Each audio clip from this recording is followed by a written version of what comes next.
గత బీఆర్ఎస్ ప్రభుత్వం చేసిన మంచి పనులను కాంగ్రెస్ ప్రభుత్వం తుడిచిపెట్టాలని చూస్తుందని ఫైర్ అయ్యారు మాజీ మంత్రి హరీష్ రావు. మేడిగడ్డలో 7 బ్లాకులు ఉంటే అందులో ఒక్క బ్లాకులో ఒక్క పిల్లర్ మాత్రమే కుంగిపోయిందని, దాన్ని పెద్దగా చేసి బీఆర్ఎస్ పై బురద జల్లే ప్రయత్నం చేస్తున్నారని మండిపడ్డారు. అధికారంలోకి వచ్చి 15 నెలలైనా కుంగిని పిల్లర్ను బాగు చేసే తీరిక కాంగ్రెస్ ప్రభుత్వానికి లేదని విమర్శించారు. సిద్దిపేట జిల్లా చిన్నకోడూరు మండలం చంద్లాపూర్లోని రంగనాయక సాగర్ ప్రాజెక్టును సందర్శించారు హరీష్ రావు. తాను కోరడం వల్లే మంత్రి ఉత్తమ్ కుమార్ రెడ్డి అనంతసాగర్ నుండి 1 టీఎంసీ నీళ్లను రంగనాయక సాగర్కు విడుదల చేయించారని చెప్పారు.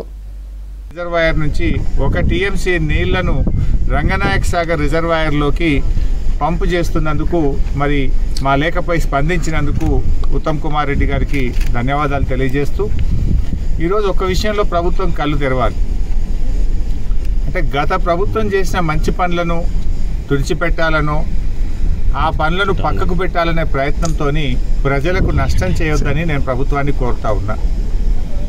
ఈరోజు ఎస్ఆర్ఎస్పి స్టేజ్ 2 కింద అటు తుంగతుర్తి కానీ, సూర్యాపేట కానీ, కోదాడ కానీ, అదేవిధంగా ఎస్ఆర్ఎస్పి ప్రాజెక్టులో భాగంగా భూపాలపల్లిలో కానీ చాలా చోట్ల పంటలు ఎండిపోతూ ఉన్నాయి.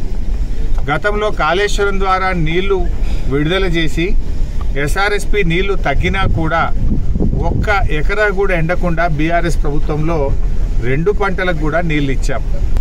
ఆ ఒక్క మేడిగడ్డ బ్యారేజీలో 7 బ్లాకులు ఉంటాయి. 7 బ్లాకుల్లో 1 బ్లాకులో 1 పిల్లర్ మాత్రమే కుంగింది.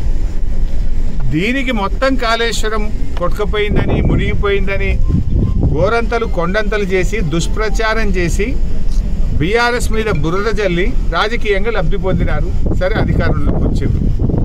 కనీసం మీకు ఇంకా బీఆర్ఎస్ మీద బురద జల్లాలని ఆ కుంగిన పిల్లర్ను మరమ్మతు చేయకుండా మీ ప్రభుత్వం వచ్చి 15 నెలలైంది.